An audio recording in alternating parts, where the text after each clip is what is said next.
I am Elias Thorne.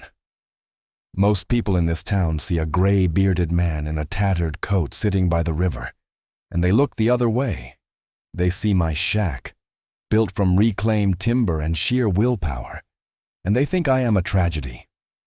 They have no idea that 20 years ago, I was the man who designed the very skyscrapers they work in.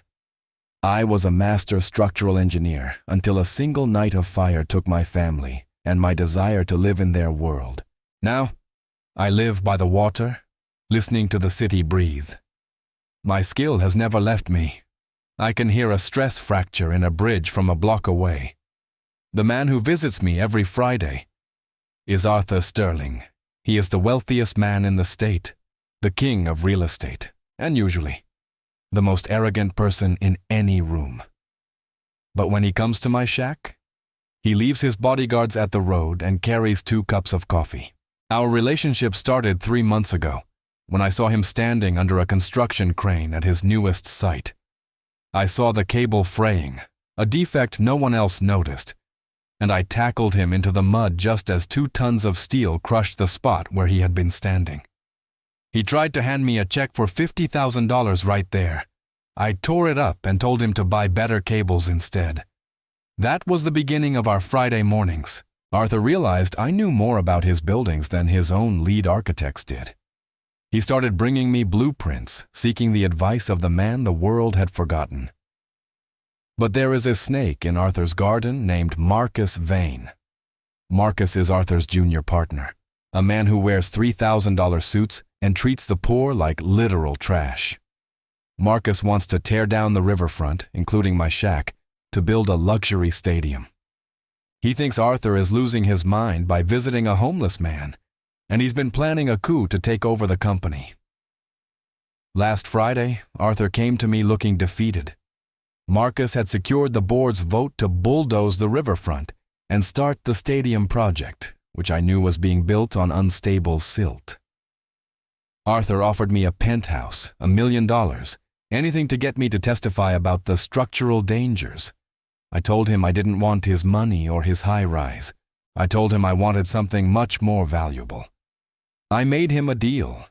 I would save his company and his reputation from Marcus Vane's dangerous greed. But in exchange, he had to build the Sterling Sanctuary.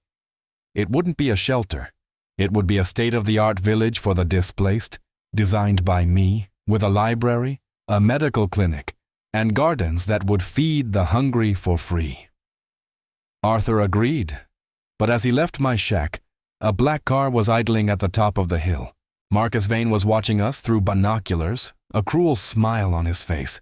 He doesn't know that I have the original geological surveys from 30 years ago hidden under my floorboards, surveys that prove his stadium will collapse within 5 years.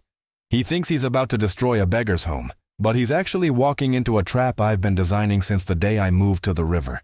The board meeting is tomorrow, and Marcus thinks he has the winning hand, but he's forgotten that a man with nothing to lose is the most dangerous architect in the world. Marcus Vane spit on my boots right before the ceiling of his brand new showroom started to groan like a dying beast. He did not hear the steel snapping, but I did. I felt the vibration through the soles of my feet. He thought I was just a ghost in a ragged coat, but in 5 seconds his billion-dollar empire was going to come crashing down on his head unless I spoke up and saved his life. The rain was coming down in sheets, the kind of freezing October drizzle that gets deep into your bones and stays there. I was standing on the corner of 4th and Main, right outside the glass palace that Arthur Sterling built. My old coat was soaked through, and the wind was whipping off the river, but I did not move. I was watching the joints of the building. Most people look at the shiny windows or the fancy art in the lobby, but I look at the bones. I look at the way the light reflects off the steel beams. There was a shudder in the foundation that nobody else could feel, a tiny rhythmic pulse that told me the ground underneath was shifting faster than the engineers had predicted. A sleek black limousine pulled up to the curb, splashing muddy water all over my trousers. The door opened with a soft, expensive click, and Marcus Vane stepped out. He looked like he had been polished by a jeweler. His suit probably cost more than the house I used to own. and his shoes were so shiny I could see my own tired reflection in them. He looked at me with a sneer that made his upper lip curl. He did not see a man who had designed the very infrastructure he was standing on. He saw a nuisance. He saw trash that needed to be swept away before the big board meeting started. "Move along, old man," Marcus said, flicking a crisp $20 bill at my feet like he was feeding a pigeon. "This area is for people who actually contribute to society. We are about to break ground on a project that will finally clean up this eyesore of a riverfront. That means your little pile of sticks by the water is going to be toothpicks by Monday morning."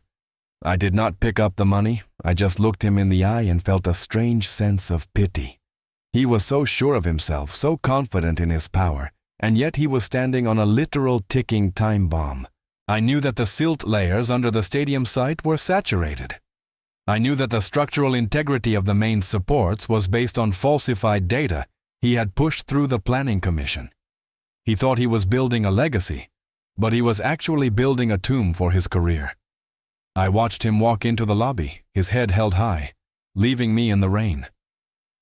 A few minutes later, Arthur Sterling's car arrived. It was not as flashy, and he did not splash me. He stepped out and walked straight over, ignoring the cameras and the reporters waiting by the doors. He looked tired. His eyes were red, and he gripped my shoulder with a hand that was shaking just a little bit. "Elias," he whispered, leaning in so the others could not hear.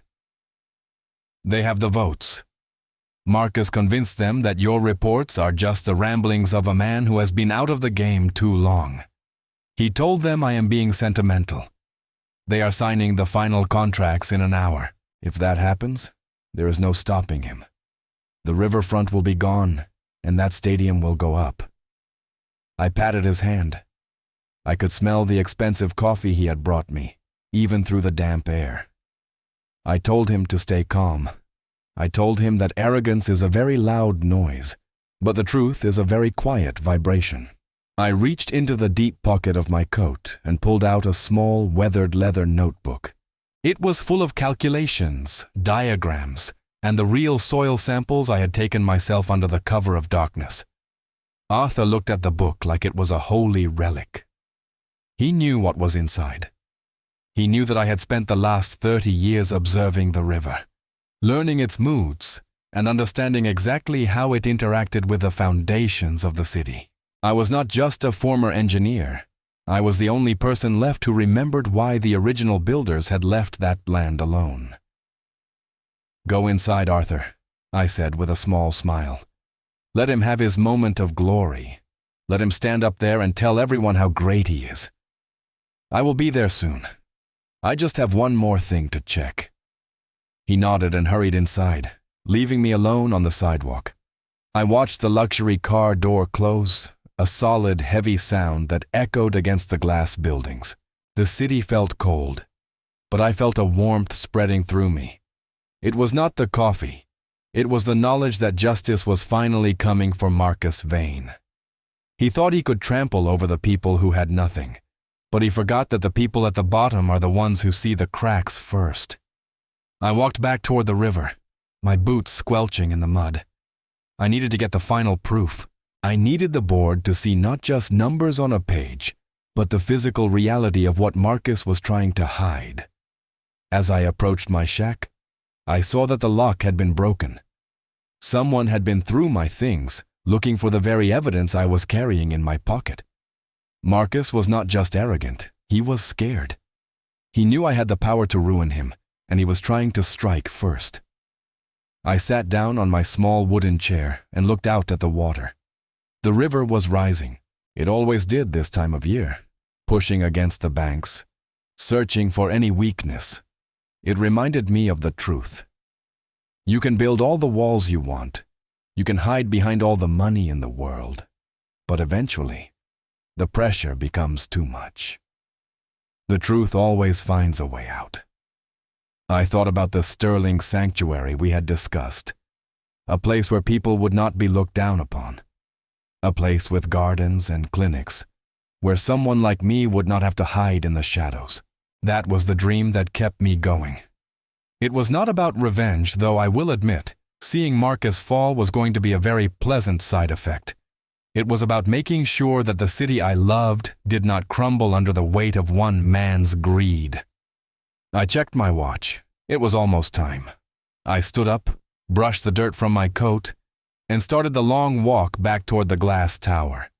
Every step felt lighter than the last. I could hear the city buzzing, the cars honking, the people rushing to their jobs. They did not know that their entire world was about to change. They did not know that the man in the tattered coat held the keys to the kingdom. When I reached the lobby again, the security guards tried to stop me. They saw the mud on my boots and the holes in my sleeves, and they moved to block my path.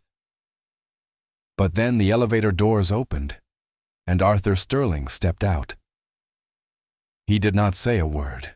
He just walked over, took my arm, and led me past the stunned guards and into the private lift. As we ascended to the top floor, I saw Marcus through the glass walls of the conference room. He was laughing, shaking hands with the board members, basking in the light of his supposed victory. He looked up and saw me standing next to Arthur, and for the first time, I saw the color drain from his face. He knew. He finally realized that I was not just a beggar on the street. I was the architect of his destruction. The room went silent as we walked in. The air was thick with the smell of expensive cologne and fear. Marcus tried to speak, tried to regain his composure, but the words died in his throat. I placed my leather notebook on the mahogany table and looked around at the faces of the most powerful people in the city. They looked at me with confusion, then with dawning recognition. "Gentlemen," I said, my voice steady and calm, "we have a lot to discuss regarding the foundation of this project. And I am not just talking about the concrete. Subscribe and comment where you are watching from, because the person everyone ignored saved someone else's entire world. The sun usually hits the river around 6 in the morning, turning the gray water into a sheet of hammered gold. That is my alarm clock. I do not have a fancy digital display or a phone that chirps at me. I have the light and the low, steady hum of the city waking up above my head. I sat up on my narrow cot, feeling the familiar ache in my lower back, and reached for my boots. They are old. The leather cracked like a dry creek bed, but they have a lot of miles left in them. I tied the laces carefully, making sure the knots were tight. In my world, if your shoes fail you, everything else follows. My home is a small shack tucked under the shadow of the Great Northern Bridge. To the people driving their shiny SUVs overhead, I am just a smudge of poverty they try not to notice. But to me, this place is a sanctuary. I built it myself out of cedar planks I found drifting in the current and sheets of tin I salvaged from a collapsed warehouse. It is dry, it is quiet, and it has the best view in the state. I stepped outside and took a deep breath of the damp, salty air. The river has a smell that most people find unpleasant. But to me, it smells like honesty. It does not pretend to be anything other than what it is. I walked over to my small propane stove and started a pot of water. While it heated up, I did my morning rounds. I checked the support beams of my shack, pressing my palm against the wood to feel for any shifting. Then, I walked 10 paces to the edge of the embankment and looked up at the bridge. Most people see a massive hunk of steel and concrete. I see a living thing. I listened to the rhythmic thud-thud of the tires on the expansion joints. The pitch was slightly higher today, which meant the temperature was dropping and the metal was contracting. I made a mental note of it. I have been tracking the health of this bridge for 15 years. I know its every groan and sigh better than the city engineers who are supposed to be looking after it. By 7, I was walking toward the center of town. I do not go there to beg. I have never held a cardboard sign in my life. I go there to work. My work is different than most, though. I am the man who fixes the things that everyone else is too busy to notice. I carry a small canvas bag with a few basic tools, a screwdriver, a wrench, a can of oil. I stopped at the corner of Oak Street where a heavy iron gate to the public park had been squealing for 3 weeks. It was a sound that set people's teeth on edge, making them grumpy before they even got to the office. I knelt down, cleared the grit from the hinge, and applied a few drops of oil. I swung it back and forth until the noise vanished. A woman in a sharp business suit walked through a moment later. She did not look at me, but I saw her shoulders drop an inch as she enjoyed the silence. That was my payment for the hour. I moved on to the local library. The heavy oak door had a loose handle that had been wobbling for months. The head librarian, a kind woman named Martha who sometimes leaves a sandwich on the bench for me, gave me a small nod as I walked in. I spent 10 minutes tightening the internal screws. It is a small thing, but a loose handle makes a building feel neglected. When I was finished, the door clicked shut with a solid, satisfying sound. I felt a small spark of pride. My hands might be stained with grease and my coat might be frayed, but I still have the touch. I still know how to make things right. Around noon, I made my way toward the financial district. This is where the world changes. The air smells like expensive perfume and car exhaust. The people here move faster, their eyes glued to the screens in their hands. They treat the sidewalk like a racetrack and anyone standing still like a hurdle. I found my usual spot near the fountain outside the Sterling building. It is a massive glass tower that reaches for the clouds, all sharp angles and ego. I sat on a stone ledge and pulled a crumpled piece of bread from my pocket, sharing it with a one-legged pigeon I call Barnaby. That was when the black sedan pulled up. It was a long, predatory car with windows so dark you could not see who was inside. The door opened and Marcus Vane stepped out. He is a man who looks like he was manufactured in a factory that produces villains. His hair was slicked back so tight it looked painful, and his suit was a shade of blue that screamed for attention. He stepped onto the sidewalk and immediately pulled out a silk handkerchief to wipe a speck of dust off his sleeve. I watched him. I did not move. I did not ask for change. I just watched. Marcos looked over at me, and his face twisted into an expression of pure disgust. It was the look you give a cockroach you find in your kitchen. He walked over, his expensive shoes clicking on the pavement, and stopped right in front of me. He did not say hello. He did not ask how I was. "You are an eyesore, Elias," he said, his voice smooth and cold. "I do not know why Arthur lets you hang around here. This is a place of business, not a campground for the discarded. Enjoy your little view while you can. By this time next month, the bulldozers will be here. We are going to level that rat trap you live in and put up something that actually has value." I looked up at him and smiled. It was a slow, calm smile that seemed to rattle him. I did not raise my voice. I did not get angry. I just looked at the way his tie was knotted, slightly off-center, a tiny flaw in his perfect image. "The river has a long memory, Mr. Vane," I said softly. "It does not like being told where to go. You might find that the ground you are planning to build on is not as solid as your bank account." He laughed, a sharp, ugly sound that made the birds scatter. "You are a crazy old man living in a shack. What do you know about building anything?" "I am a developer. I shaped this city. You just inhabit the cracks." He flicked a nickel at me. It hit the stone ledge and bounced into the dirt.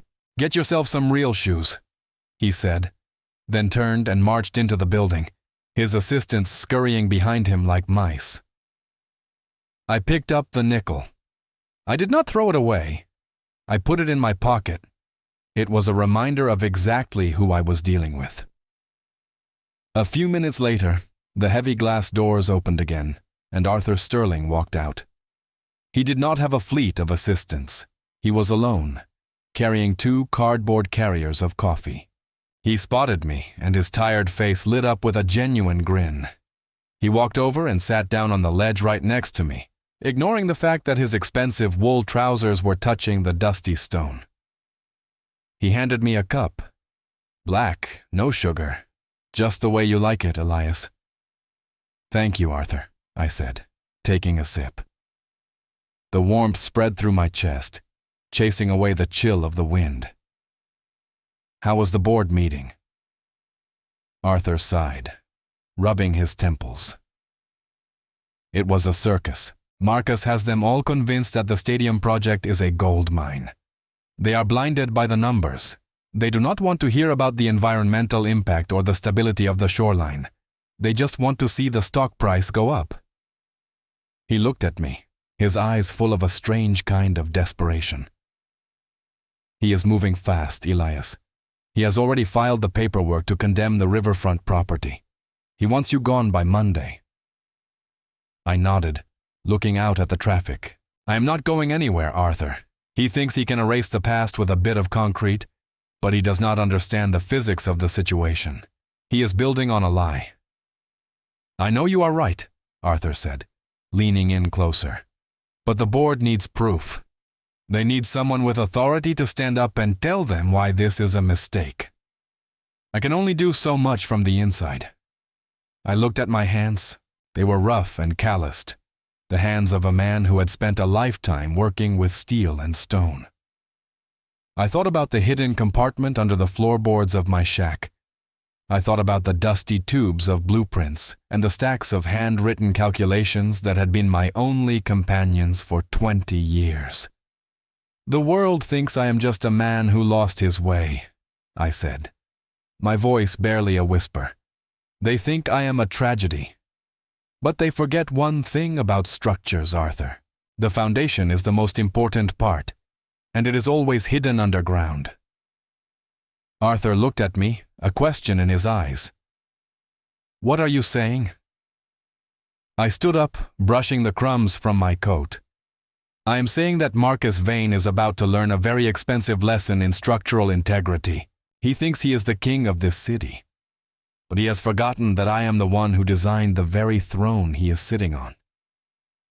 I turned and started walking back toward the river, leaving Arthur standing there with his coffee. He did not follow me, but I could feel his gaze on my back. He knew what was coming. He knew that the man the world had discarded was about to step back into the light.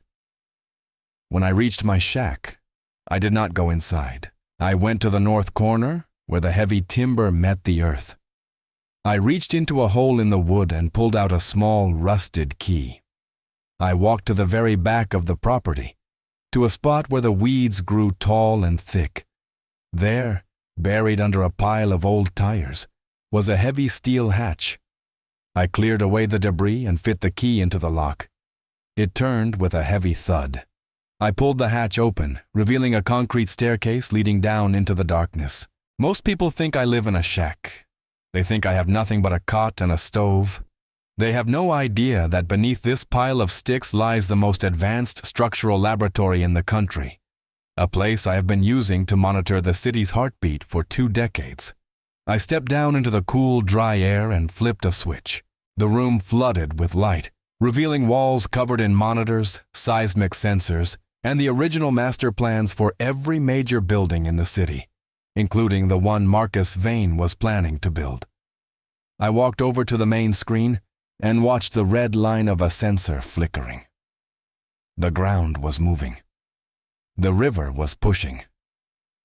And Marcus Vane had no idea that he was about to build his greatest achievement on a foundation of sand.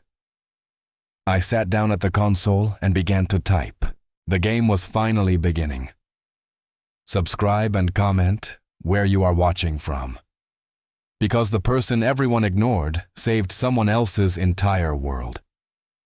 The morning of the groundbreaking ceremony felt like the air before a thunderstorm. It was heavy, thick with humidity, and carried the faint metallic scent of the river. I spent the early hours sitting on a piece of driftwood near my shack, watching the activity half a mile down the shore. Marcus Vane had spent a fortune on this event. I could see the massive white tent from where I sat, looking like a giant mushroom that had sprouted overnight on the muddy banks. There were flags snapping in the wind and a line of Blacktown cars that looked like a row of shiny beetles crawling along the temporary gravel road. I decided to go. I didn't go because I wanted a free glass of the expensive champagne I knew they were pouring. I went because I knew that land. I knew every pocket of air and every layer of unstable silt beneath that tent. I put on my cleanest shirt, which wasn't saying much, and pulled my old cap down low over my eyes. I walked along the edge of the water, staying in the tall grass where the security guards wouldn't bother me. I wanted to see the look on Marcus's face when he stood on the ground he was trying to steal. By the time I got close, the party was in full swing. The smell of expensive perfume and grilled shrimp drifted over the fence, clashing with the natural, muddy scent of the river. It was a strange sight. All these people in silk dresses and Italian suits were standing on top of a geological disaster waiting to happen. I stood behind a stack of plywood, watching through a gap in the fence. Marcus was center stage, standing at a mahogany podium that had been set up on a raised wooden platform. He was wearing a suit the color of a shark's belly, and he was grinning so wide you could see the caps on his teeth. Arthur Sterling was there too, but he looked like he wanted to be anywhere else. He was standing off to the side, his hands stuffed in his pockets, staring at the river. I could tell he was thinking about our conversation. He looked like a man who was watching a slow-motion train wreck and couldn't find the emergency brake. Marcus started his speech. His voice was projected through a massive sound system that made the very ground vibrate. He talked about progress. He talked about a new era for the city.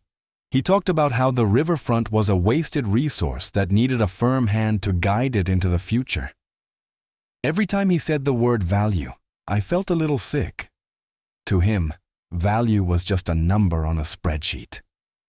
He didn't understand that the river had its own value, and it didn't like being ignored. As he spoke, I noticed something. I wasn't looking at him. I was looking at the base of the podium. The wooden platform was built on top of the softest part of the bank. Because of the recent rains, the water table was high. I saw a tiny trickle of water starting to seep out from under the edge of the stage. Then I heard it. It was a sound only an engineer would recognize. A low, rhythmic thrumming. It wasn't the music. It was the sound of the soil liquefying. The vibrations from the massive speakers were turning the wet silt into something like quicksand. I looked up at the lighting rig. It was a heavy steel frame bolted to the top of the tent poles, hanging directly over the stage. One of the poles was starting to lean, just a fraction of an inch. I looked at the tension on the guy wires. They were humming like guitar strings. In a few minutes, that entire rig was going to come down, and it was going to take everyone on that stage with it. I didn't think about the fact that Marcus had insulted me. I didn't think about the fact that he wanted to bulldoze my home.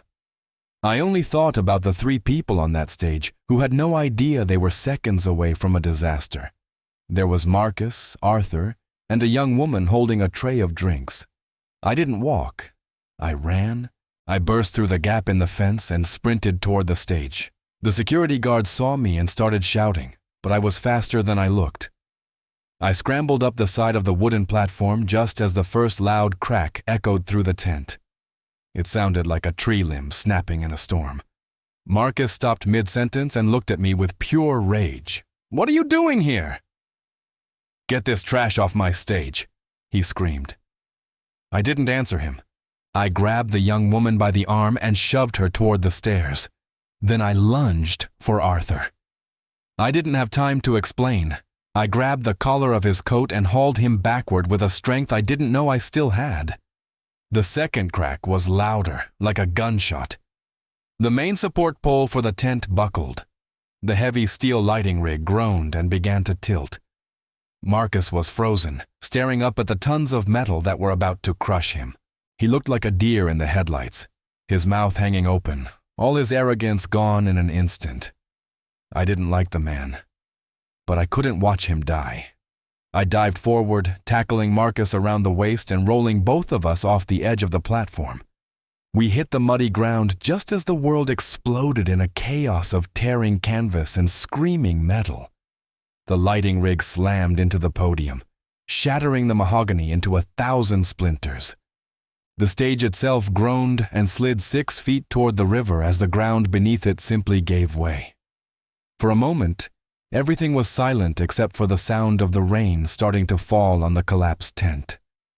Dust and the smell of ozone from the broken lights filled the air.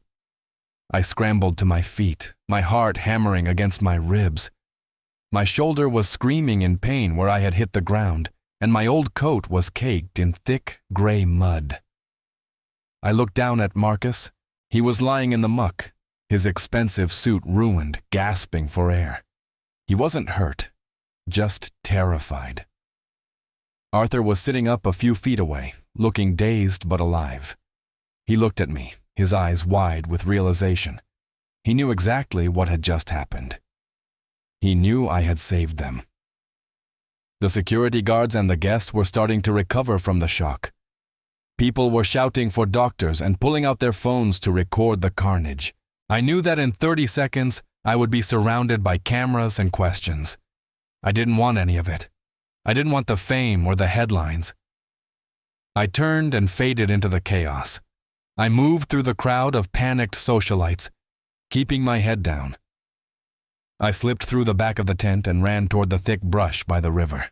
By the time the first police sirens were heard in the distance, I was already a quarter-mile away, blending back into the shadows of the bridge. I got back to my shack and sat on my small wooden chair, watching the rain wash the mud off my boots.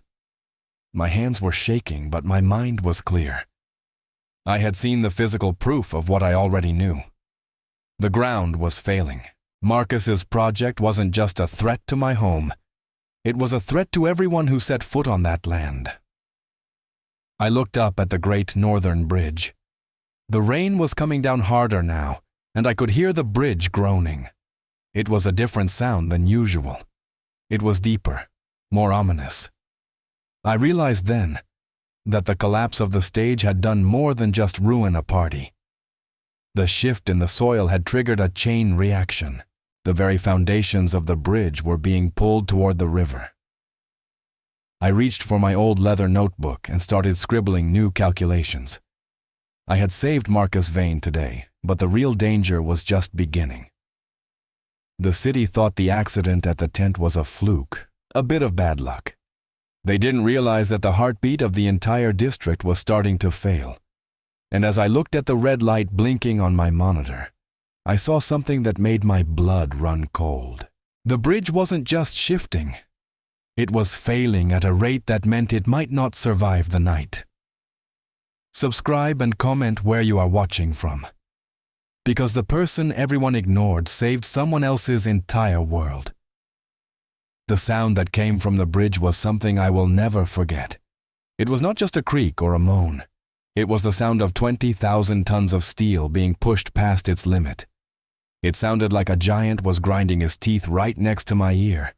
I was standing in the mud outside the ruins of the groundbreaking tent, and I could feel the vibrations through the soles of my feet.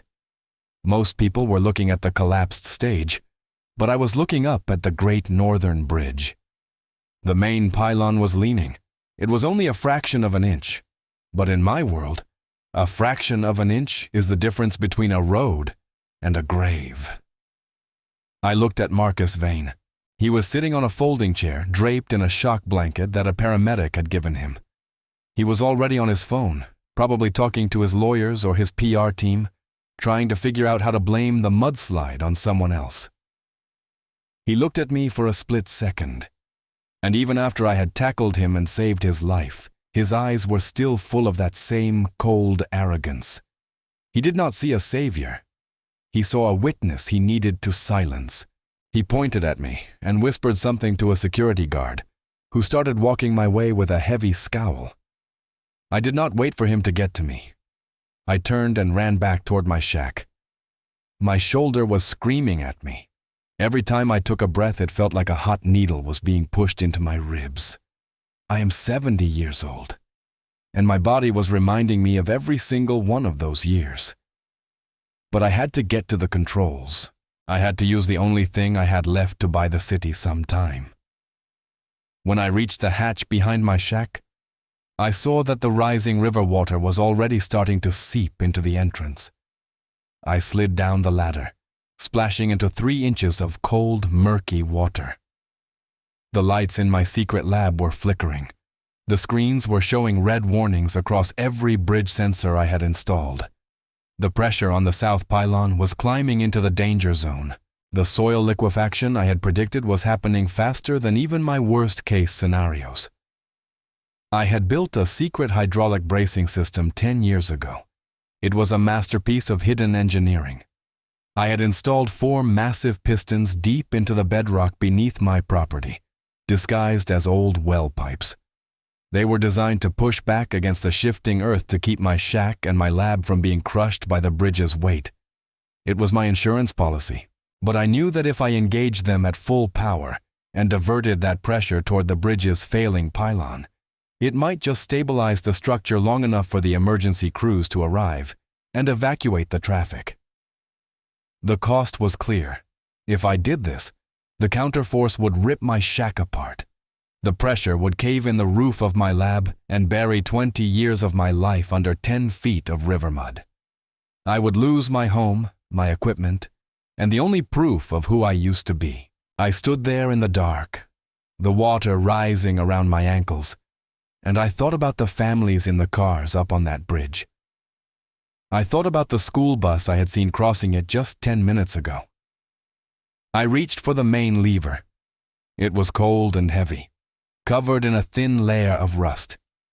I took a deep breath, closed my eyes, and pulled. The sound was deafening. It felt like the earth itself was being torn in half. Above me, I heard my shack begin to scream. The cedar planks I had carefully salvaged were snapping like toothpicks. The tin roof was being crumpled like a soda can. I felt the floor of the lab tilt as the massive pistons groaned under the weight of the entire bridge pylon. The monitors on my desk shattered one by one as the walls began to buckle. I scrambled for the ladder, my fingers slipping on the wet metal. Just as my head cleared the hatch, a massive wave of mud and debris slammed into the lab below. I pulled myself onto the grass, gasping for air, and watched as my home simply vanished into the earth. The ground where my shack had stood for 2 decades was now just a flat, muddy scar. Everything I owned was gone. My books, my old photos, my blueprints, all of it was buried. I stood up, my legs shaking so hard I could barely stay upright. I looked up at the bridge. The leaning had stopped. The pylon was holding. The rhythmic grinding sound had changed to a steady, low hum. I had done it. I had braced the bridge using the ruins of my own life. I heard the sirens then, dozens of them. Fire trucks, police cars, and emergency engineering vehicles were swarming the bridge entrance. I saw the police starting to block off the lanes and lead people to safety. They did not know why the bridge had stopped moving.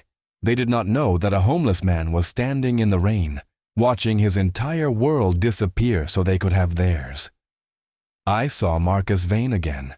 He was being led toward a police car, not as a criminal, but as a victim. He was still talking, still gesturing, still trying to control the narrative. He looked toward the spot where my shack used to be, and a look of confusion crossed his face. He saw the empty mud, and then he saw me. I was standing there, soaked to the bone, covered in grease and dirt, with nothing left in the world. I did not say a word to him. I did not need to. I just looked him in the eye and gave him a small, tired nod. I saw the moment he realized what had happened. He looked at the bridge, then back at the empty space where my home had been. For the first time, the arrogance faded. For the first time, he looked small. He knew that I had just done something he could never understand. I had sacrificed everything for people who didn't even know my name. The security guard who had been coming for me earlier stopped in his tracks. He looked at the mud, then at the bridge, then at me. He didn't move to arrest me. He just stood there and slowly took off his hat. I didn't wait for Arthur Sterling to find me. I didn't want the gratitude or the cameras. I turned away from the lights and the noise and started walking. I walked toward the old city park, the one with the iron gate I had oiled just that morning. My shoulder was a dull roar of pain now, and my feet felt like lead. But I kept moving. I found a dry spot under a stone gazebo in the corner of the park. I sat down on the cold bench and leaned my head back against the stone. I had no home, no money, and no lab. I was just an old man in a wet coat sitting in a park at dawn. But as the sun started to peek over the horizon, painting the sky in shades of pink and orange, I felt a strange sense of peace. The bridge was safe. The people were alive, and Marcus Vane was left standing in the mud, haunted by the ghost of a man he thought was trash. I closed my eyes and listened to the city. It was still breathing. It was still moving. And that was enough for me. I had lost everything. But in the silence of that morning, I felt like the richest man in the world. Subscribe and comment where you are watching from, because the person everyone ignored saved someone else's entire world. I woke up on that park bench with a back that felt like it was made of rusted hinges and old brittle wood.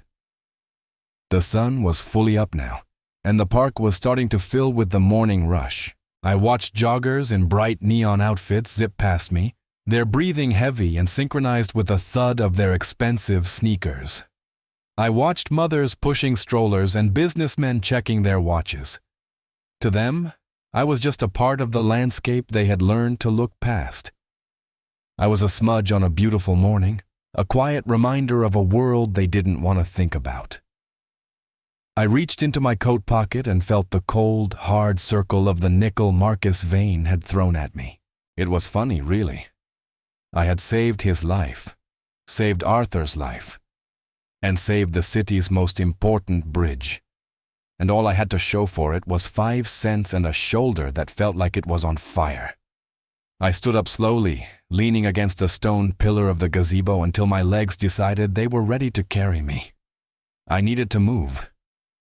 I couldn't stay in one place for too long, especially not now. I started walking toward the center of the city, keeping my chin tucked into my chest.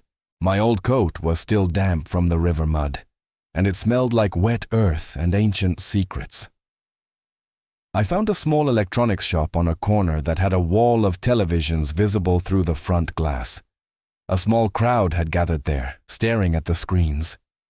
I drifted to the back of the group, pulling my cap down a little lower. Every single screen was showing the same thing. There was the bridge, standing tall and silver against the morning sky. The news tickers at the bottom of the screen were scrolling in bright red letters. "Miracle on the Great Northern Bridge," one said. "Mystery hero saves." "Hundreds," said another. They showed a grainy, shaky video taken from someone's phone. It was the moment I had tackled Marcus and Arthur off the stage. In the video, I looked like a blur of brown and gray, a shadow that moved faster than a man my age should be able to. The news anchor was a young woman with perfectly styled hair who looked like she hadn't slept a wink. She was talking about how the structural failure of the bridge had been miraculously halted by a mysterious counter-pressure that engineers couldn't yet explain. Then, the image changed. It was a live shot from the front of the Sterling building. Arthur Sterling was standing behind a forest of microphones. He looked exhausted. His suit was wrinkled and his hair was messy, which was something I had never seen in all the years I'd known him. He wasn't reading from a script. He was just looking into the cameras with an expression that was part grief and part determination. He told the reporters that the man who saved him was not just a hero, but a friend. He said that the city owed this man a debt that could never truly be repaid. He announced a search, a massive effort to find the man in the tattered coat. He wasn't calling the police to hunt me down. He was calling on the whole city to help him find me, so he could take care of me. I watched as my own description was read out loud.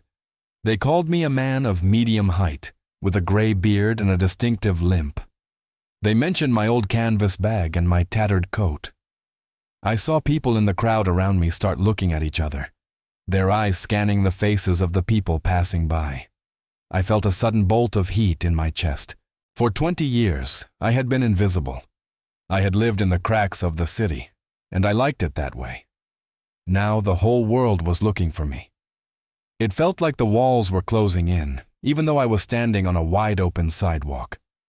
I turned away from the window and started walking again, my heart hammering against my ribs. I turned down an alleyway, hoping to find some shadows where I could think. But the city was buzzing. I could hear people talking about it on every corner. I passed a diner where the local radio was blaring. The host was taking calls from people who claimed to have seen the mystery hero. One woman said I had helped her fix a flat tire 3 years ago. A man said I had given him directions when he was lost. They were starting to piece together the small things I had done over the years, the little repairs and the quiet acts of kindness. I was becoming a legend, and a legend is a very hard thing to hide. I ended up near a small public library, the one where I had fixed the door handle. I sat on a bench across the street, watching the people go in and out. I saw a black sedan pull up to the curb. It wasn't the long, flashy limo that Marcus drove. It was Arthur's personal car. He stepped out, and he didn't look like a billionaire. He looked like a man on a mission.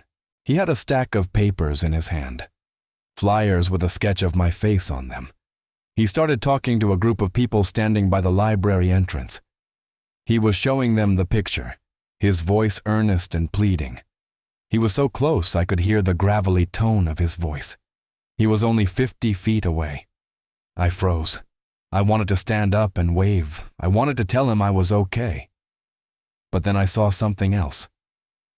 A few cars behind Arthur's sedan, a dark SUV with tinted windows, was idling.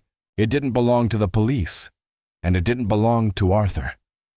The driver was wearing sunglasses and was talking into a radio. I knew that look. Those were Marcus Vane's people. Marcus didn't want to find me to say thank you. He wanted to find me because I knew too much. I knew his stadium was built on a lie, and I knew exactly how he had tried to cut corners. If Arthur found me, I would be safe. If Marcus's people found me first, I would simply disappear.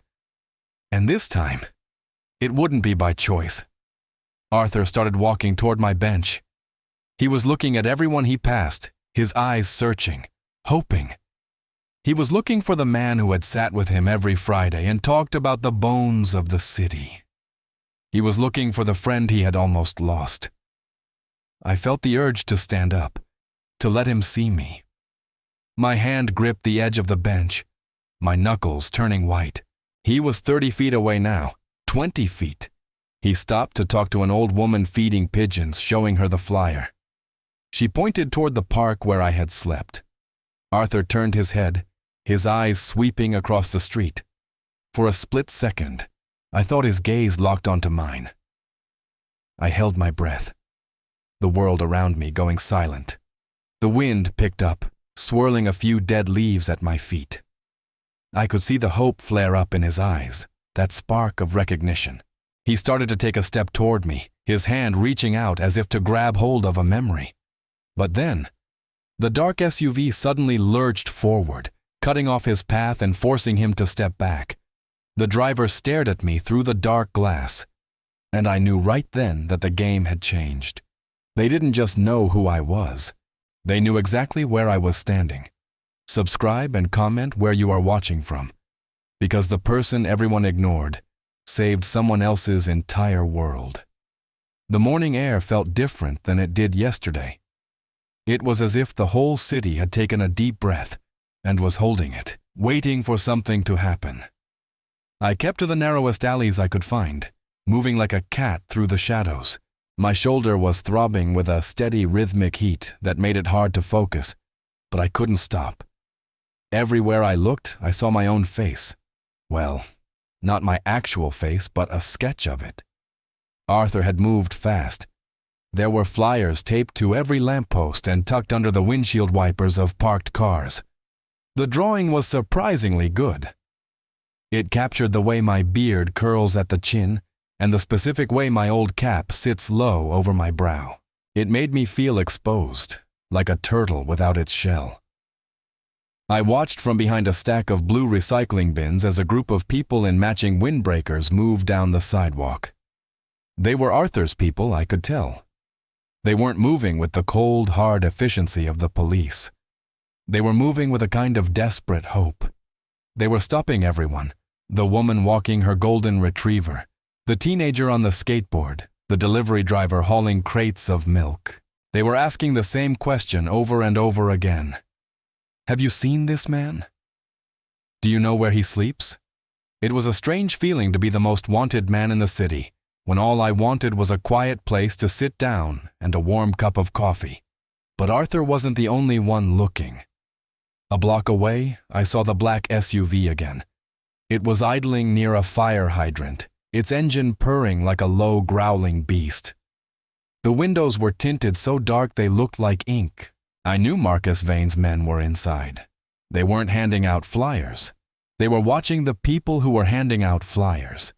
They were waiting for someone else to find me so they could move in and take over. It was a race, and I was the prize at the finish line. I felt a chill that had nothing to do with the damp morning air. Marcus knew that if I talked to the board of directors, his career was over. He didn't just want to find me. He wanted to make sure I never spoke again. I made my way toward the public library. It was a place of safety for me, a place where I had spent hundreds of hours reading about engineering and history. I knew the back entrance, a small wooden door near the loading dock that most people forgot existed. As I got closer, I saw a woman standing on the steps, talking to one of Arthur's assistants. It was Martha, the head librarian. She was holding one of the flyers, her glasses pushed up onto her forehead. I stayed hidden behind a brick pillar, listening to her voice. "Oh, I know him," Martha was saying, her voice trembling just a little bit. "He's the man who fixed our front door. He didn't ask for a penny. He just saw that it was broken, and he took the time to make it right. He's a gentleman, through and through. He comes in here to read the old maps and the geological surveys.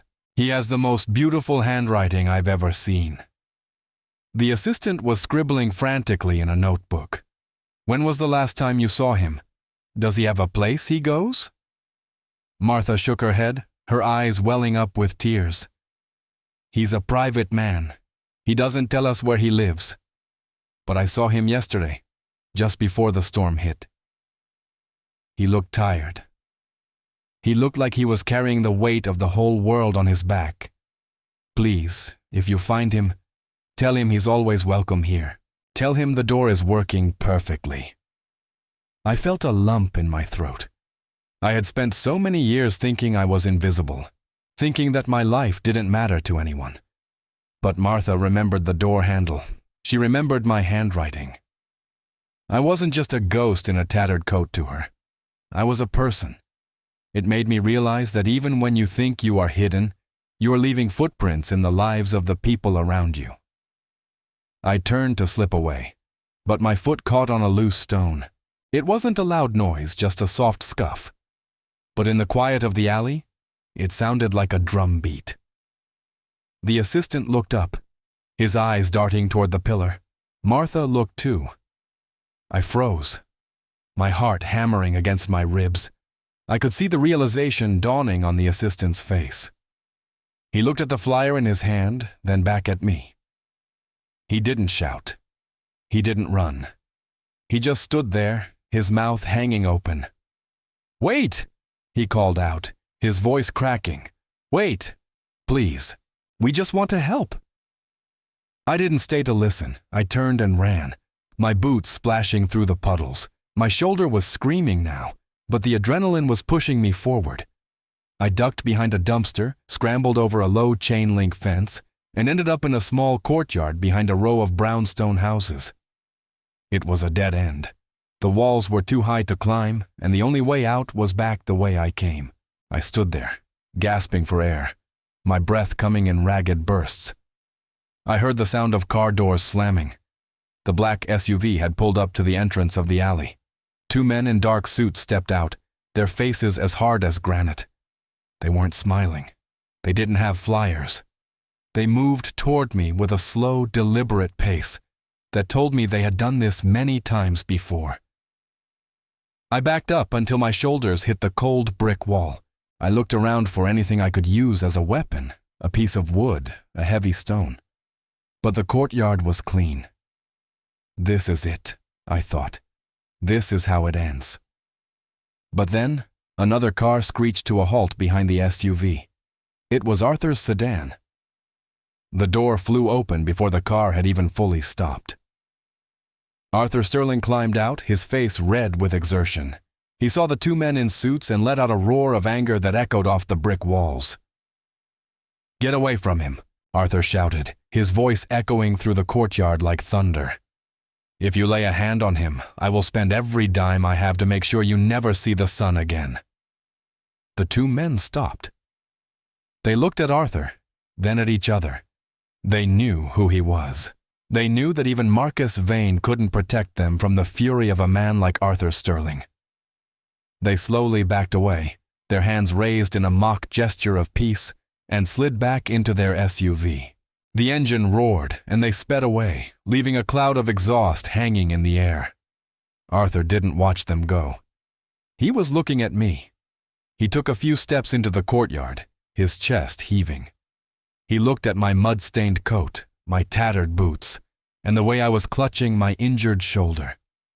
He looked at the man he had shared coffee with every Friday, the man he had called a friend without ever knowing his last name. He took a shaky breath, his eyes filling with a mixture of shock and profound sadness.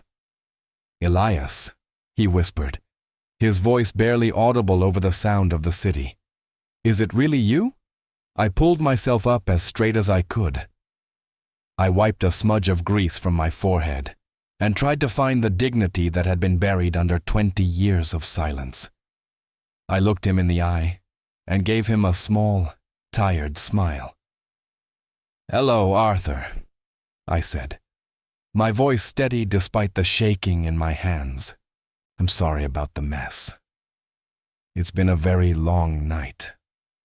Arthur stood there for a long moment, just staring at me. He looked like he was seeing a ghost, or perhaps he was seeing the truth for the very first time. He looked at the man the world had discarded, and realized he was looking at the man who had saved the city's heart. The silence between us was heavy, filled with all the questions he wanted to ask and all the secrets I had kept for so long. "You saved us," Arthur said, his voice thick with emotion. "You lost everything to save us. Why didn't you tell me who you were? Why did you stay out here in the cold when you could have had anything?" I looked up at the sky, where the clouds were finally starting to break, letting through a few rays of pale yellow sunlight. I thought about my shack, my lab, and the 20 years I had spent watching the river. "Because the truth doesn't need a penthouse, Arthur," I said softly. "It just needs a solid foundation. And right now, I think we have some building to do." Arthur took a step forward and reached out his hand. It wasn't the hand of a billionaire making a deal. It was the hand of a friend offering a lifeline. I looked at his hand, then back at his face. I knew that the life I had known was over. The shadows were gone, and the light was finally here.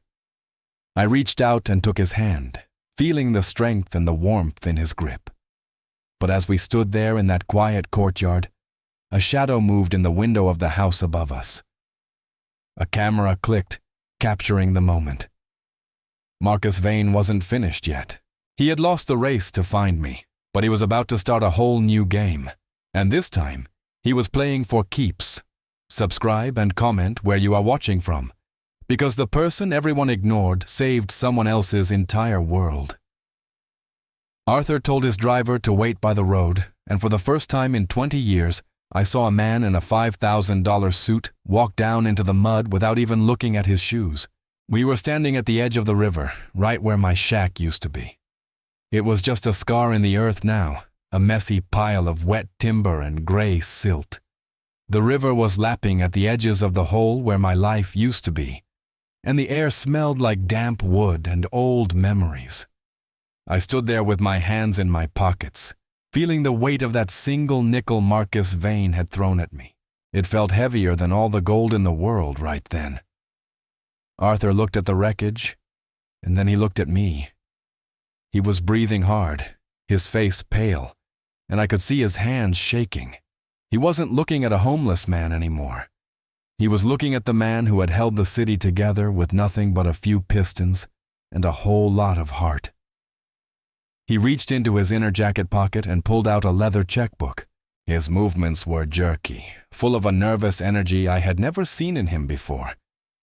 He flipped it open and pulled out a gold-plated pen.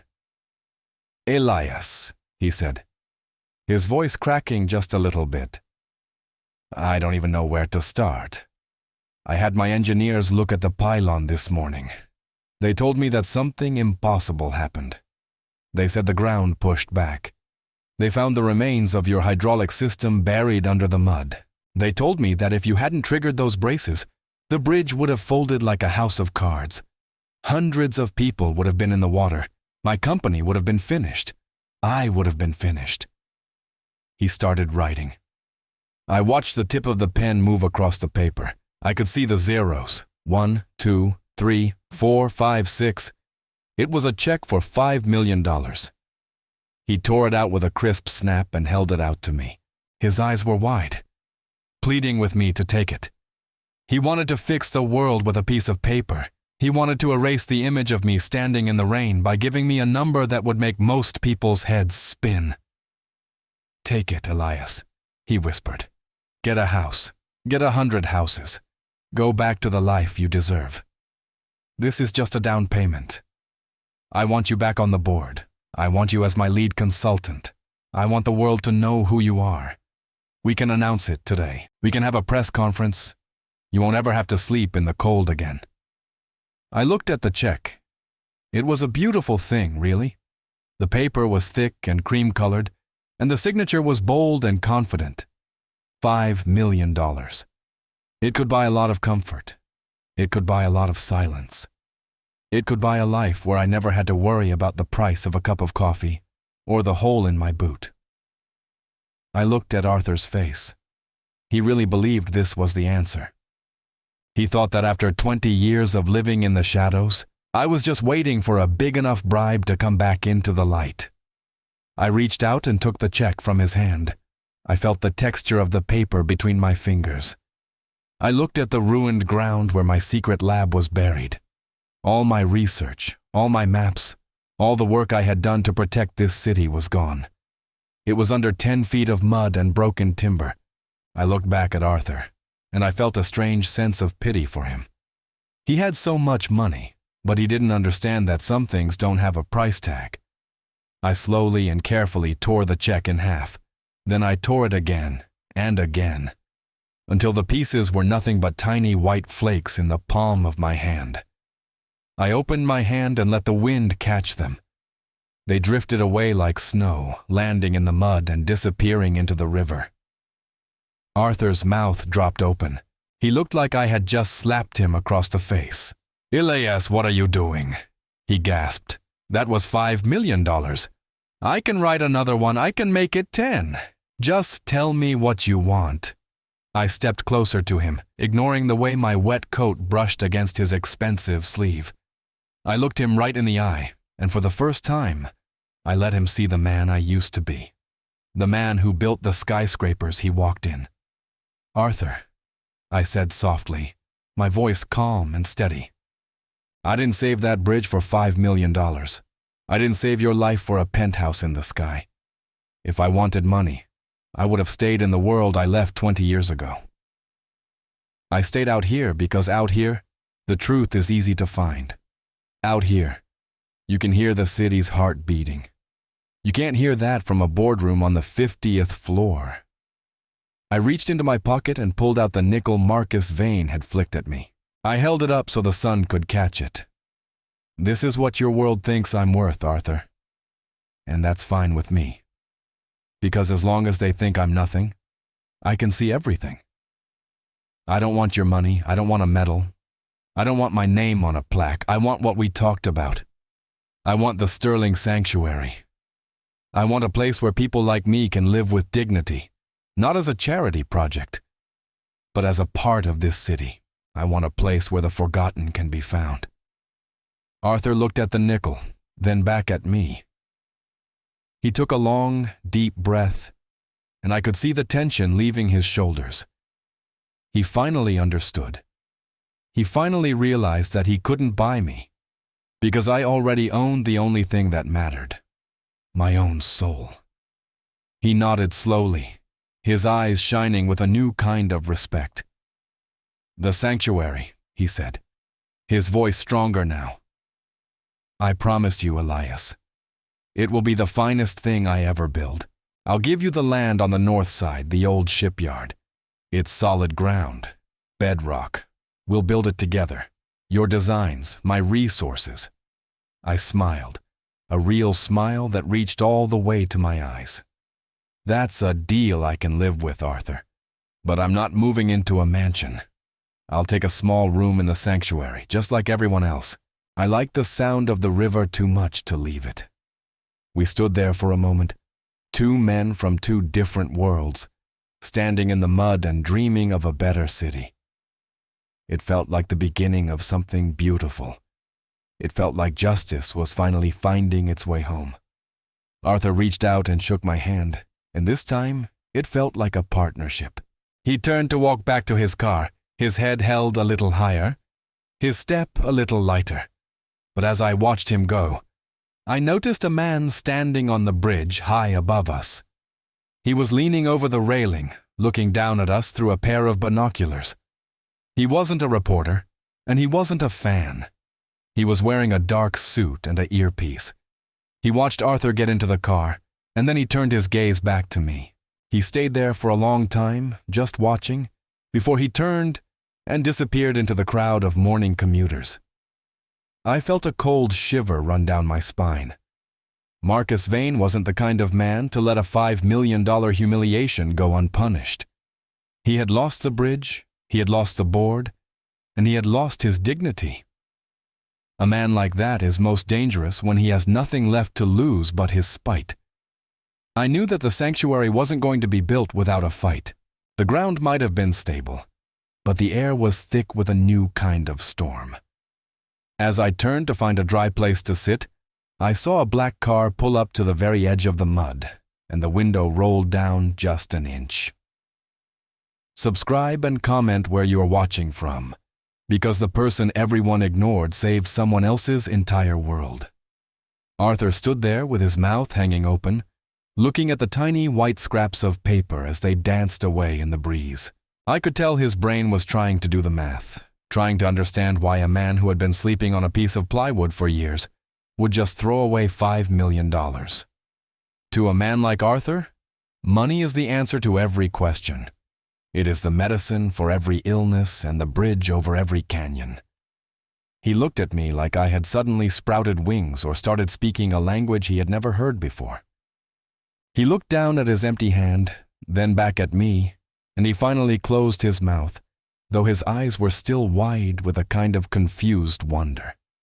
"Elias," he said, his voice sounding thin and shaky. "I don't understand. That was more money than most people see in a lifetime. You could have lived like a king. You could have had doctors, a warm bed, the best food in the world. You worked for it. You earned it by saving that bridge and saving my life. Why would you just toss it into the river like it was nothing but trash?" I took a slow step toward him, my boots squelching in the thick gray mud. I felt the weight of my 70 years in my knees, but I stood as tall as I could. I looked out at the water, which was finally starting to calm down after the storm. "Arthur," I said, and I made sure my voice was warm and steady. "When you live out here as long as I have, you start to see things that people in high-rises forget. You start to see that a check is just a way to keep people at a distance. If I took that money, I would be just another person you took care of so you could feel better about yourself. I would be a line on a ledger. I don't want to be a line on a ledger. I want you to look at this city the way I do." I reached out and put a hand on his shoulder. His coat was made of the finest wool, so soft it felt like a cloud. But underneath it, I could feel the tension in his muscles. I wanted him to listen, not just with his ears, but with his heart. "I have a friend," I told him. "Her name is Sarah Jenkins. She's 75 years old, and for 40 of those years, she was a nurse at the county hospital. She spent her whole life holding the hands of people who were scared and alone. She had a little house over on Elm Street, a yellow house with a porch and a garden full of lavender and snapdragons. It wasn't much, but it was hers." Arthur listened, his brow furrowed. I could tell he was trying to figure out where I was going with this. I went on, telling him how Sarah used to bring me a thermos of soup every Tuesday when I first moved to the river. She treated me like a human being when everyone else looked through me like I was made of glass. But 2 years ago, Marcus Vane decided that her block was the perfect spot for a new parking garage for one of his luxury developments. He didn't just offer to buy her house. He sent his lawyers to find a tiny, insignificant error in a deed from 50 years ago. They used that error to tie her up in court until she ran out of money. Then, they foreclosed on her and took that yellow house for almost nothing. Now Sarah is living in a basement apartment 3 miles away, and she spends her days sitting on a folding chair because she can't afford a real sofa. I saw Arthur's expression shift. The confusion was still there, but a little bit of shame was starting to creep into the corners of his eyes. He knew Marcus Vane was aggressive, but I don't think he ever let himself see the actual faces of the people Marcus stepped on to get to the top. "I don't want $5 million, Arthur," I said, leaning in a little closer. "I want you to use your lawyers and your power to get Sarah Jenkins her house back. I want you to find the other 12 families on that block who were cheated, and I want you to make it right. Not with a charity check, but with justice. I want you to go to the board and tell them that the way Marcus Vane does business is a stain on your family name." Arthur looked away, staring at the bridge that was now humming with the sound of traffic again. I could see the wheels turning in his head. He was a good man, but he had spent a long time being a busy man, and sometimes those two things don't get along very well. He had let Marcus do the dirty work because it was profitable and easy. But now, he was seeing the cost. He was seeing the yellow house and the lavender, and the nurse who had spent 40 years helping others only to be discarded when a billionaire wanted a place to park his cars. "You want me to pick a fight with my own partner," Arthur whispered. "You want me to reopen cases that were settled years ago. Do you have any idea how much of a mess that will create? Marcus will fight back with everything he has. He'll try to drag me down with him." I let out a soft laugh. "Arthur, you just watched me tear up a fortune. Do you think I'm worried about a little bit of a mess? A mess is just something that needs to be cleaned up. You built this company on the idea of integrity. Your father used to say that a building is only as good as the man who stands behind the blueprints. Right now, your company is standing on a foundation of broken lives. If you don't fix that, it doesn't matter how much steel you put in the ground. It will eventually collapse." Arthur was silent for a long time. The only sound was the wind whistling through the girders of the bridge and the distant honking of horns. I didn't push him. I knew he had to reach this point on his own. I watched a seagull dip down to the water, catch a small fish, and fly away. The world was simple when you looked at it closely. You either did the right thing, or you didn't. There wasn't much room in the middle. Finally, Arthur looked back at me. His eyes were different now. The shock was gone, replaced by a quiet, steady light. He looked at the torn pieces of the check in the mud, and then he looked at my rough, calloused hands. He reached out and gripped my forearm, his fingers digging in just a little bit. He wasn't shaking anymore. "You're right, Elias," he said, his voice becoming deep and firm. I've been looking at the skyline for so long that I forgot to look at the streets. I'll do it. I'll start with Sarah Jenkins. I'll have my personal legal team look into every property Marcus has touched in the last 5 years. If there was a deed error or a forced sale that wasn't right, we're going to fix it. Every single one of them.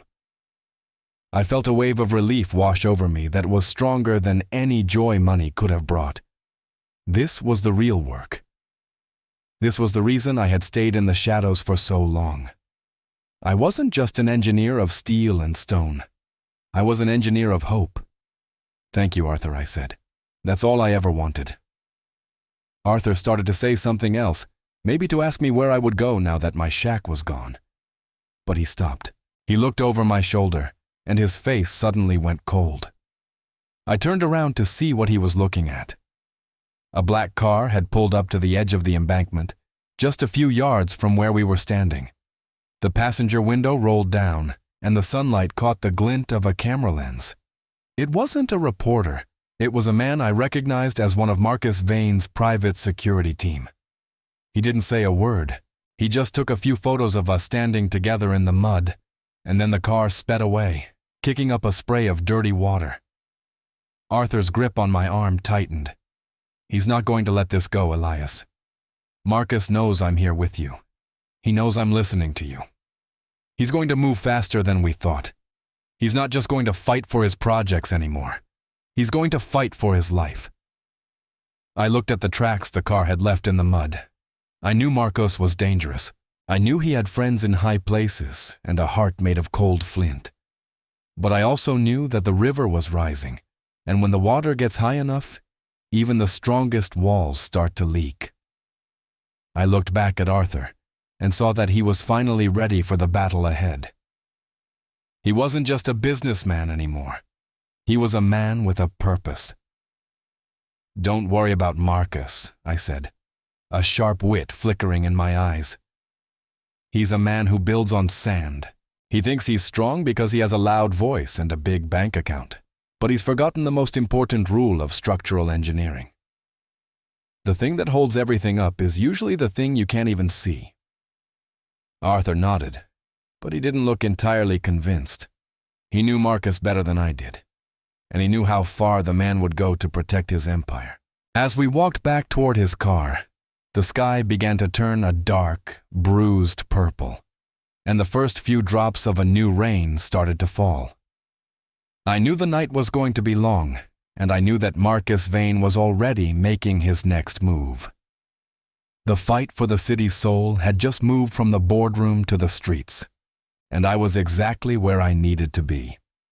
Subscribe and comment where you are watching from, because the person everyone ignored saved someone else's entire world. Arthur is a man of his word, but even I was surprised by how fast a billionaire can move when he finally has a fire lit under his seat. It started just 3 days after our meeting in the mud. I was staying in a small, clean apartment Arthur had arranged for me just a few blocks from the river. It was the first time in 20 years I had slept in a bed with real sheets that smelled like lavender and sunshine instead of damp wool and wood smoke. I spent most of the first night just staring at the ceiling, listening to the quiet hum of a refrigerator instead of the rushing water of the river. It was a good sound, but it felt strange, like wearing a pair of shoes that are just a little too new.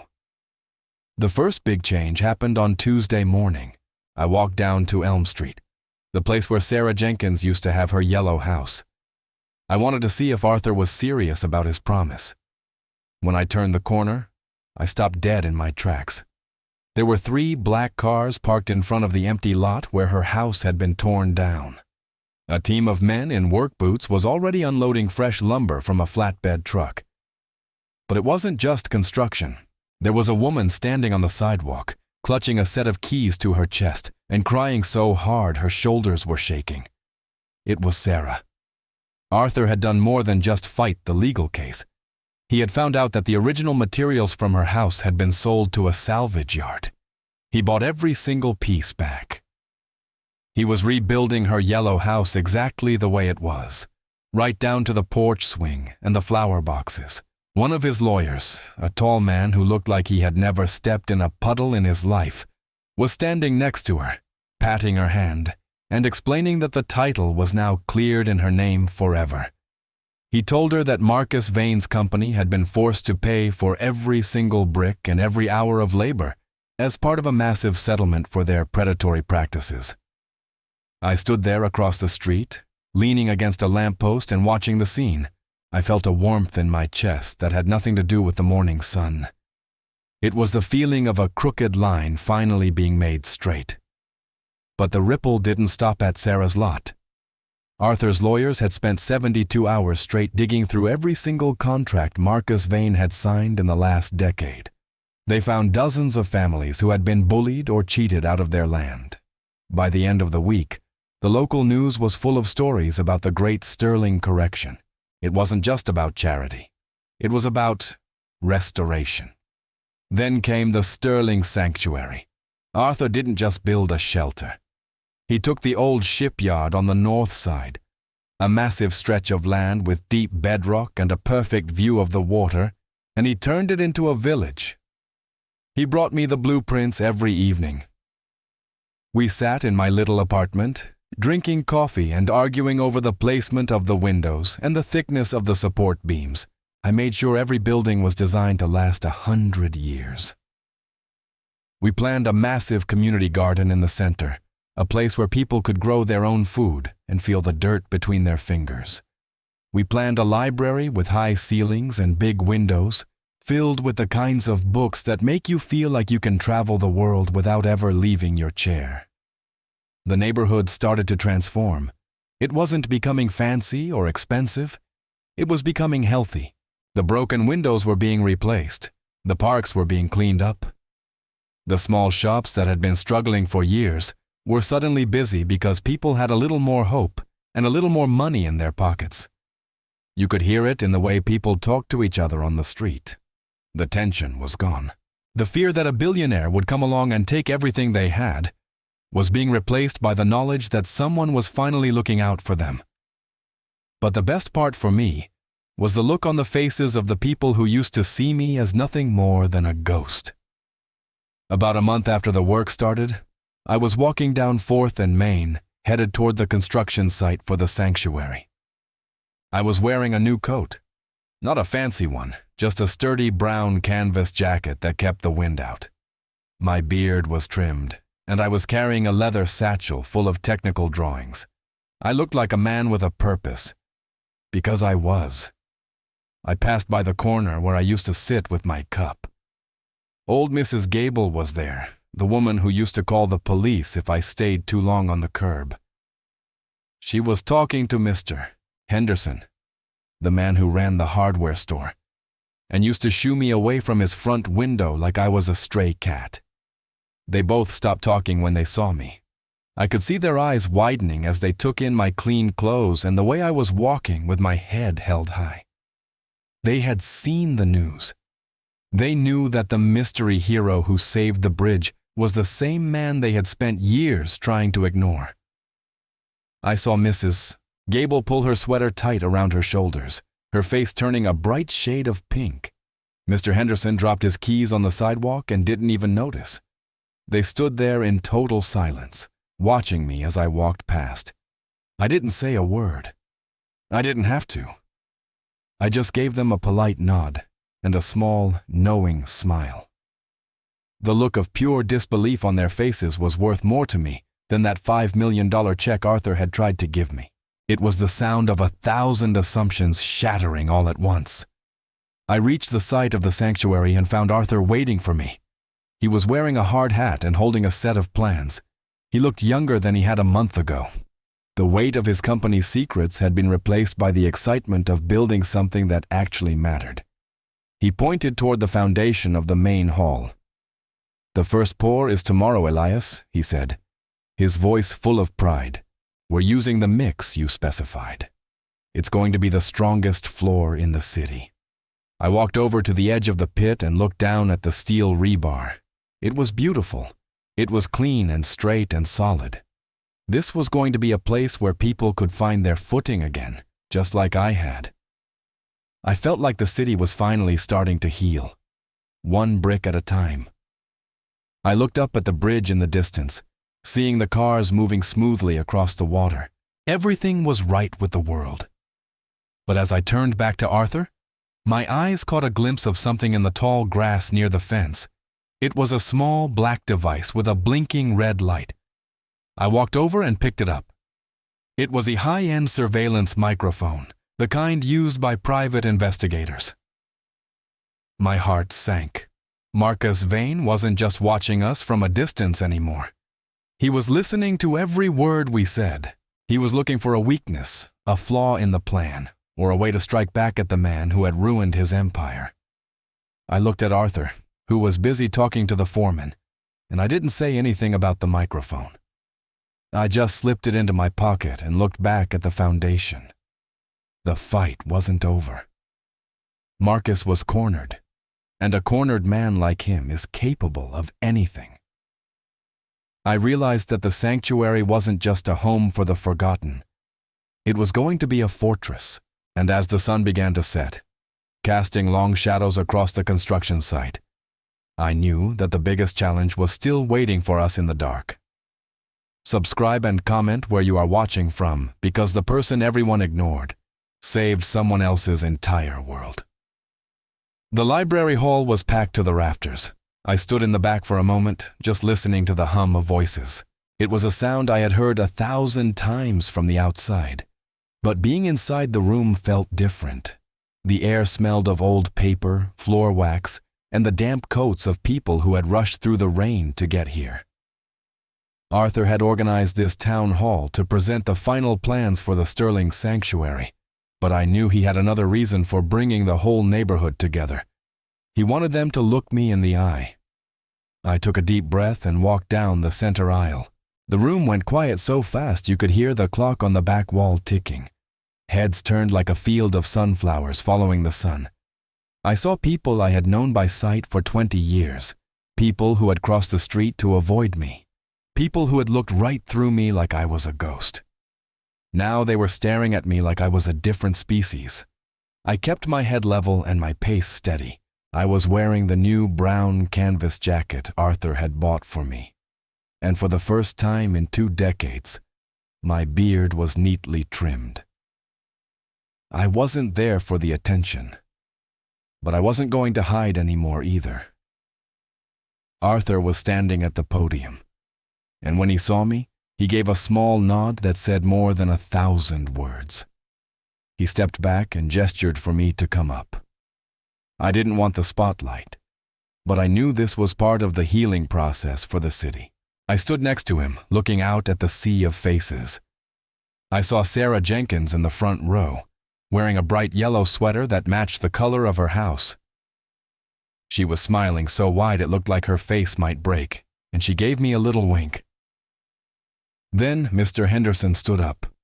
He was a tall, bony man who had owned the hardware store on the corner for 40 years. He was the kind of man who didn't like to waste words or emotions.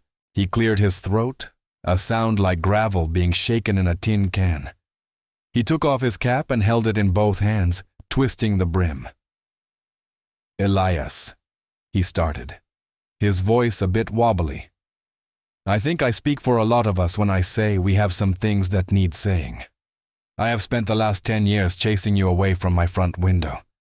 I thought you were just a man who had given up, someone who didn't want to be part of our world. I was wrong. I was so busy looking at your old coat that I didn't see the man who was keeping our bridge from falling down. I didn't see the man who was fixing my neighbor's doors in the middle of the night without asking for a dime. I'm sorry, Elias. I'm truly sorry for the way I treated you.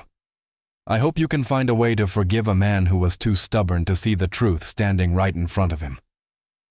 A murmur of agreement went through the room. It was like a dam had finally broken. Mrs. Gable stood up next. She was a tiny woman who always carried a large, floral-patterned handbag like a shield. She looked at me with eyes that were red around the edges, and she didn't try to hide her tears. "I am the one who called the police on you last winter," she said, her voice barely a whisper but carrying through the silent hall. I told them you were loitering outside the bakery and making the customers uncomfortable. I was scared of what I didn't understand. I didn't know you were the reason the heating pipes in that bakery didn't burst that night, because you noticed the pressure valve was sticking. I didn't know you were the one who shoveled my sidewalk when the snow was too deep for me to handle. You did all those things for us while we were busy being unkind to you. I hope you can find it in your heart to forgive an old woman who was too blind to see a saint in her own backyard. We were all so wrong about you, Elias. I stood there, listening to them. I felt a warmth spreading through me, but it wasn't the kind of pride that makes you want to brag. It was a quiet, humble feeling. I looked at their faces and I didn't see enemies. I saw people who were learning how to be better. I saw a community that was finally starting to knit itself back together after years of being pulled apart by fear and suspicion. I didn't have any bitterness left in me. Bitterness is a heavy thing to carry, and I had already dropped my burdens in the river a long time ago. I stepped up to the microphone. The metal was cool against my hand. I looked at Mr. Henderson and Mrs. Gable and all the others who were waiting for my response. The room was so still I could hear the rain tapping against the tall glass windows. "There is nothing to forgive," I said, my voice carrying clearly to the back of the room. "We all see the world through the windows we are given. Sometimes those windows get a little dusty. Sometimes they get a bit clouded by fear or by being too busy with our own lives. I didn't do those things for a thank you. I didn't fix the doors or shovel the snow because I wanted a reward. I did them because this is my home too. I didn't want to see it fall apart, whether it was a bridge or a door handle or a neighbor's heart. I gave them a small, warm smile, the kind you give to an old friend you haven't seen in years. The important thing is that we are all looking through the same window now. We are building something together that isn't just made of brick and mortar. We are building a place where no one has to be a ghost anymore. I accept your apologies, not because I need them to feel good, but because I want us to move forward as neighbors and as friends. You don't owe me anything. Let's just focus on making sure no one else gets left behind." The room erupted into applause. It wasn't the polite clapping you hear at a formal meeting. It was a loud, joyful noise that felt like it was shaking the very foundation of the library. People were standing up, cheering, and wiping tears from their eyes. Arthur put his arm around my shoulders, and I could feel him shaking with a mixture of pride and relief. For a few minutes, the world felt perfect. It felt like the ending of a long, difficult book, where everything finally turns out the way it should. After the meeting, people crowded around me. They wanted to shake my hand, to tell me their own stories, to ask for my advice on their own small household repairs. I stayed for as long as I could, talking to everyone, feeling the life of the city pulsing all around me. I felt like I was finally part of the rhythm again, not just a shadow watching from the edge. I saw Mr. Henderson and Mrs. Gable talking to Sarah Jenkins, and they were all laughing together. It was a beautiful sight. But as the crowd started to thin out and the janitors began to stack the chairs, I saw a man standing in the shadows of the balcony upstairs. He wasn't clapping. He wasn't smiling. He was wearing a dark suit and holding a phone to his ear, his eyes fixed on me with a cold, calculated expression that made the hair on the back of my neck stand up. He waited until our eyes met, and then he gave me a slow, mocking salute, before turning and disappearing into the hallway. I felt the warmth from the room start to fade. I realized then that Marcus Vane wasn't going to let this public victory stand. He had seen the community come together, and he knew that a united neighborhood was much harder to control than a divided one. He was planning something that went beyond lawsuits and lawyers and boardroom games. I looked at Arthur, who was still laughing and talking to the city council members, and I didn't want to ruin his moment. But as I walked out into the cool night air, I felt the first chill of a different kind of storm. The apology had been beautiful, but the real test of our foundation was about to begin. I started walking toward my new apartment, but I didn't take the main road. I took the back alleys. the ones I knew by heart. I needed to see the city from the shadows one more time, just to make sure I hadn't forgotten how to spot the cracks before they became breaks. As I turned a corner near the old shipyard, I saw a black car idling with its lights off. It was the same car I had seen at the construction site earlier that week. A window rolled down just an inch, and a voice I hadn't heard in 20 years called out my name from the darkness. It was a voice that belonged to someone I thought was long gone, someone who knew the secret I had been keeping even from Arthur. Subscribe and comment where you are watching from, because the person everyone ignored saved someone else's entire world. I woke up at 5 in the morning, which is a habit I do not think I will ever be able to break. For 20 years, that was the time when the river started to get busy, and the first light would hit the bridge pylons. But this morning was different. Instead of the cold dampness of the riverbank, I woke up in a room that smelled like fresh paint and clean laundry. I lay there for a few minutes, just feeling the weight of a real quilt on my legs. It was heavy and warm, and it didn't have a single hole in it. I stretched my arms out and didn't hit a wooden wall or a pile of old newspapers. I just felt the soft air of my new apartment. It is a small place, just 3 rooms, but to me, it feels like a palace. I have a kitchen with a stove that turns on with a simple click, and a shower that gives me all the hot water I could ever want. These are things most people never think about, but I spent 20 years dreaming of a warm shower. I got out of bed and made a pot of coffee. I chose a bag of hazelnut beans yesterday at the grocery store. The smell of it started to fill the kitchen, and I just stood there by the counter, watching the steam rise from the pot. I didn't have to worry about my propane running out or the wind blowing out my flame. I poured myself a mug and sat down at the small wooden table by the window. I looked out at the street below. The city was waking up, but I wasn't watching it from the shadows anymore. I was a part of it. I had a set of keys on the table next to my coffee. One was for my front door, and the other was for the gate at the Sterling Sanctuary construction site. I picked them up and felt the cold metal in my palm. It was a heavy weight, the weight of responsibility, and I found that I liked the feeling very much. I put on my new clothes. Arthur had sent over a few boxes of things, but I only kept the simple stuff. I wore a pair of sturdy denim work pants and a thick cotton shirt the color of a summer sky. I put on my new brown canvas jacket, the one that fits me perfectly and keeps the wind from biting at my ribs. I looked at myself in the mirror by the door. I saw a man with a neatly trimmed gray beard and eyes that didn't look tired for the first time in a very long time. I looked like Elias Thorne again. I grabbed my leather satchel, which was filled with the blueprints and the technical drawings I had been working on with Arthur, and I headed out the door. The walk to the old shipyard took about 15 minutes. I didn't take the back alleys today. I walked right down the middle of the sidewalk. I passed the bakery where the smell of fresh bread was just starting to drift out into the street. The baker, a man named Sal, who used to look at me with a worried frown, was out front sweeping the sidewalk.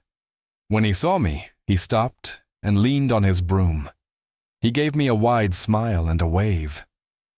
"Morning, Elias," he called out. I waved back and felt a little skip in my heart. It is a wonderful thing to be called by your name. I passed Sarah Jenkins' house next. The yellow paint was dry now, and the house looked like a bright sunny spot on a cloudy day. She was out on her porch, watering the new lavender plants in her window boxes. She blew me a kiss, and I tipped my cap to her. When I reached the shipyard, the gates were already open. This place used to be a graveyard for rusted metal and broken dreams, but now it was a hive of activity.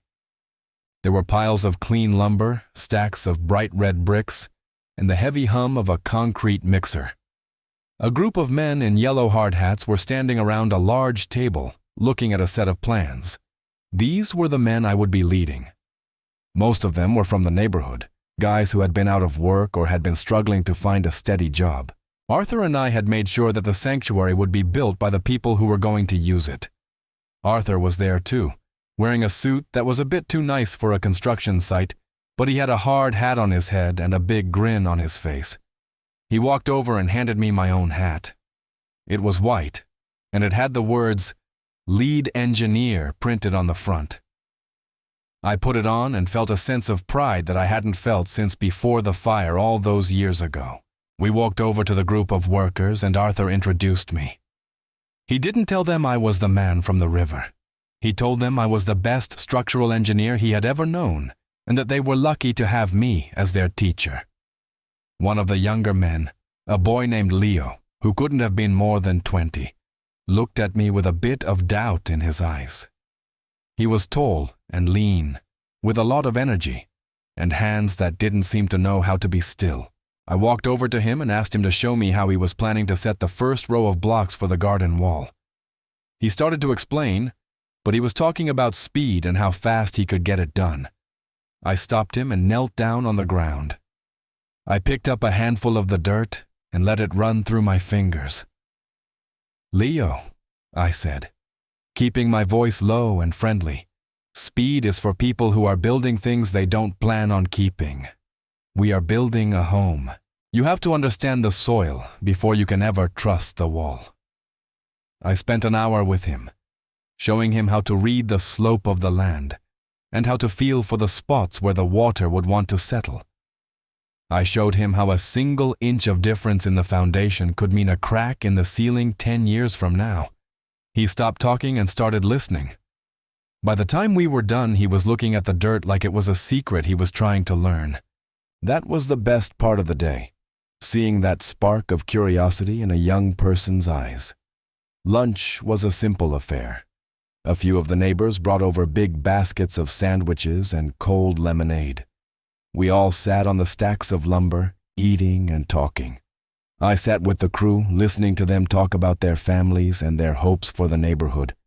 They didn't treat me like a boss, and they didn't treat me like a stranger. They treated me like one of them. I realized then that Arthur was right. This project wasn't just about buildings. It was about giving people a reason to stand together. I looked over at the bridge in the distance, the one I had saved. It looked solid and strong, a permanent part of the skyline. I knew that the sanctuary would be the same way. As the afternoon went on, I walked the site, checking the measurements and talking to the different teams.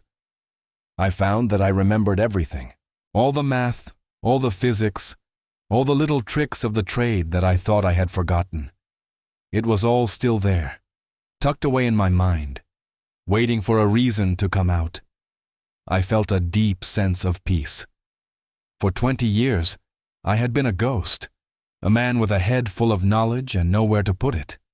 Now, I was pouring that knowledge into the ground, turning it into something that people could touch and see. When the sun started to set, we packed up the tools and locked the gates. I walked back to my apartment, my muscles aching in that good way that comes from a hard day's work. I stopped at the grocery store and bought a single steak and a potato. I went home, cooked my dinner, and sat out on my small balcony. I watched the lights of the city flicker on, one by one. I thought about Marcus Vane and the dark car I had seen. But for the first time, I wasn't afraid. I had a whole neighborhood behind me now. I wasn't a man alone in a shack anymore. I sat there in the quiet of the evening, smelling the cool air and listening to the distant sounds of the traffic. I realized that being invisible for 20 years had been a very long lesson. It had taught me that the most important things in life are the ones that nobody sees. It taught me that a person's worth isn't found in their bank account or the title on their door, but in the way they treat the people who can do nothing for them. I looked at my hands, which were dusty from the shipyard and tired from the day, and I realized that I would never take a solid floor or a friendly greeting for granted again, because I finally understood that a life is built exactly like a house, one small, honest brick at a time.